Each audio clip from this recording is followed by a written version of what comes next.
बॉलीवुड में ना बस कुछ चलने की देर है। पहले एक्शन मूवीज चल रही थी तो सबने एक्शन मूवीज बनाना चालू कर दिया और अब हॉरर कॉमेडी का मार्केट गर्म है तो भाई हर कोई हॉरर कॉमेडी लेके आ रहा है। लेकिन ओजी हॉरर कॉमेडी जिसमें सही अमाउंट में हॉरर भी था एंड एक ऐसी कॉमेडी थी जो 17 साल बाद भी याद की जाती है, ओजी भूल भुलैया, जो 2007 में आई थी एंड अब उसको 17 इयर्स हो गए हैं। जिसका सीक्वल भूल भुलैया 2 आया जिसमें कार्तिक आर्यन और तब्बू हमें देखने के लिए मिले थे एंड अब जिसका थर्ड पार्ट भूल भुलैया 3 आया जो कि अगेन एक स्टैंड अलोन सीक्वल की तरह ही है क्योंकि पिछले पार्ट से स्टोरी को कनेक्ट नहीं किया गया। कैरेक्टर्स वही रखे गए हैं, वही आपको रू बाबा मिलेंगे, मंजुलिका मिलेगी, वो भी एक नहीं दो एंड साथ में बंद दरवाजा है, महल है, राज है, मिस्ट्री है एंड एक ऐसा गाना है जिसको पिछली 3 पिक्चरों से ये घिसे ही जा रहे हैं, जिसमें फिर भी सबको याद ना वो नीरज श्रीधर वाला पार्टी रहता है। चाहे आप उसमें दिलजीत को डाल दो, चाहे पिटबुल डाल दो, चाहे किसी को भी डाल दो, लेकिन जो ओजी भूल भुलैया वाला सॉन्ग है ना वही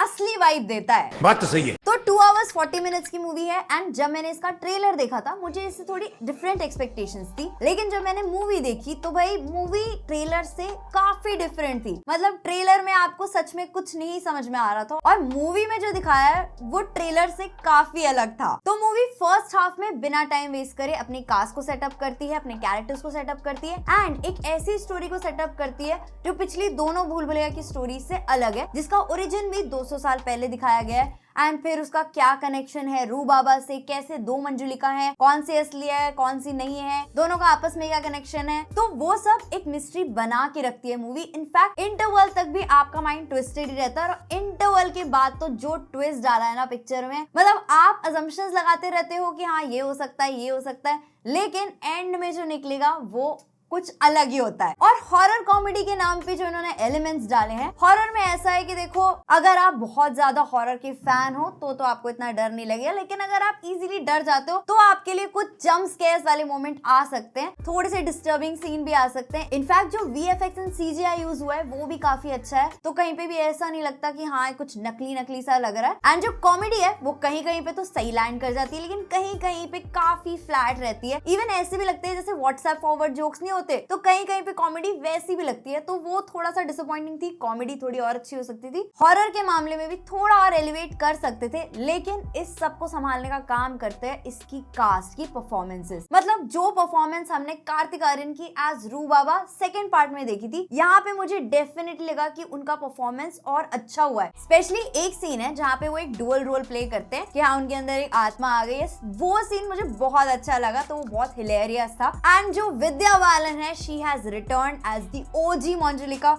और जो उनका ऑरा है, जो उनका परफॉर्मेंस है, I totally enjoyed. Nostalgic moments भी थे मेरे लिए क्योंकि वो जो थ्रोन उठाने वाला सीन है भाई लिटरली आपको पुरानी वाली भूल भुलैया का सीन याद आ जाता है। एंड माधुरी दीक्षित, उनके परफॉर्मेंस से भी भाई आई वाज सो इम्प्रेस्ड। कहीं पे भी ऐसा नहीं लगता कि दोनों के कैरेक्टर्स में कोई कॉम्पिटिशन है, क्योंकि दोनों का ही परफॉर्मेंस एक दूसरे को कॉम्प्लीमेंट करता है। स्पेशली जो डांस ऑफ है वो आपको बहुत से पॉपुलर डांस ऑफ्स की याद दिला देगा। जो ओजी आमिजे तुमार है उसकी कोरियोग्राफी तो थी, लेकिन यहाँ पे भी जो उन्होंने कोरियोग्राफी है, जो डांस मूव है, बहुत सही। और ट्रेलर देखने से ऐसा लग रहा था कि राजपाल यादव, संजय मिश्रा और अश्विनी कलसेकर का रोल पता नहीं कितना होगा पिक्चर में, लेकिन उनको अच्छा स्क्रीन टाइम मिला है, इवन अच्छे कॉमिक मोमेंट्स भी मिले हैं, तो वो चीज मुझे बहुत सही लगी। लेकिन 2 ऐसे एक्टर्स थे जिनको मेरे हिसाब से तो वेस्ट किया गया। पहली जो हर पिक्चर में वेस्ट हो रही है, तृप्ति डिमरी, जिनके पास अच्छा टैलेंट है, अच्छा परफॉर्म कर सकते हैं, लेकिन आजकल उनको सिर्फ एक आई कैंडी की तरह यूज कर रहे हैं मूवी में, तो वो बहुत डिसअपॉइंटिंग था देखना। आई होप कि तृप्ति आप अपना वैसे ही काम स्टार्ट कर दो जैसे आप पहली मूवीज किया करते थे, तब आपको वो डिजायर्ड अप्रिसिएशन तो नहीं मिला, लेकिन अब जो आप काम कर रहे हो वो।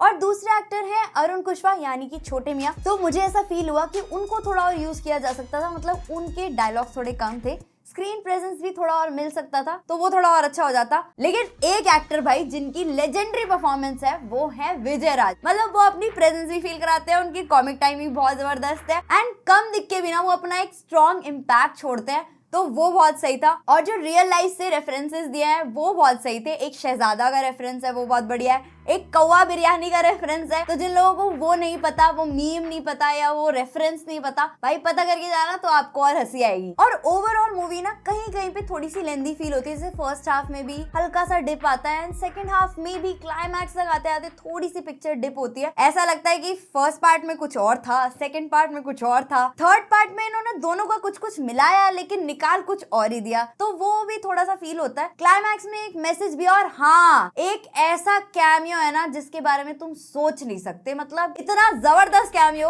पिक्चर की हाईलाइट है वो कैमियो। और मैं ये नहीं कहूंगी कि पिक्चर भाई मास्टरपीस है या फिर इसकी कॉमेडी बहुत जबरदस्त है या फिर बहुत ही बढ़िया एंटरटेनर है। एक वन टाइम एंटरटेनिंग वॉच है अगर आप फैमिली फ्रेंडली थिएटर्स में जाके कोई मूवी देखना चाहते हो तो। उसके अलावा एक चीज जो मुझे पिक्चर की अच्छी लगी वो ये है कि आपको एंड तक उलझा के रखती है, मतलब आप कुछ गेस कर रहे हो फिर कुछ गेस कर रहे हो, लेकिन आपको पता नहीं चलेगा कि हाँ एक्चुअल में क्या हो रहा है या क्या चल रहा है, तो वो मिस्ट्री एंड तक बनी रहती है। और मूवी में मुझे एक ड्रॉबैक लगा कि कुछ सॉन्ग्स थे जो अननेसेसरी थे, जिनको रिमूव भी किया जा सकता था, कोई नीड नहीं थी, तो वो अननेसेसरी लेंथ ऐड हुई पिक्चर में, उनको हटाया जा सकता था। रिक्रिएशन जो हुआ है समझो ना का क्यों कर दिया। और हाँ थोड़े टाइम बाद मूवी नेटफ्लिक्स पे आ जाएगी, लेकिन अगर तुम कोई मूवी थिएटर्स में एंजॉय करना चाहते हो और मुझसे पूछते हो कि भाई सिंघम अगेन या भूल भुलैया 3, तो Kartik Aaryan has single handedly defeated the entire cast of Singham 3, even cameo में भी बीट करा है, बताया ना मैंने तुमको। और दिवाली वीकेंड है, सब छुट्टी मना रहे हैं, तो भाई थिएटर्स हाउसफुल चल रहे हैं, तो देख के टिकट बुक करना अगर बुक करना चाहते हो। और हाँ ट्रेलर के मामले में एक एडवाइस है रोहित शेट्टी सर के एडिटर को, ट्रेलर देख लो कैसे एडिट किया जाता है। लास्टली देखो जो ओजी भूल भुलैया है भाई वो तो एक इमोशन है, उसे सेपरेट रखो। इन मूवीज को हम एक सेपरेट मूवी की तरह देख सकते हैं, जज कर सकते हैं, लेकिन जो ओजी का कॉन्सेप्ट था वो तो एकदम ही यूनिक था, कैसे घुमाया था उन्होंने हमें उस चीज में। यहाँ पे ये सेपरेट मूवीज है एंड जिस तरह की ऑडियंस के लिए बनाई है आई थिंक वो ठीक है। ऑडियंस एंजॉय कर रही थी, थिएटर्स में भर के लोग आए थे, इवन एंड के सॉन्ग तक भी लोग रुक के देख रहे थे। तो तुम भी अगर इस वीडियो के एंड तक पहुंच गए और अगर इस टाइप का कंटेंट पसंद आ रहा है, चैनल पसंद आ रहा है, तो वीडियो को लाइक कर सकते हो, अपने फ्रेंड्स एंड फैमिली के साथ शेयर कर सकते हो। बाकी तुम खुद समझदार हो, मैं और क्या ही कहूँ। मिलते हैं नेक्स्ट वीडियो में, तब तक के लिए गुड बाय।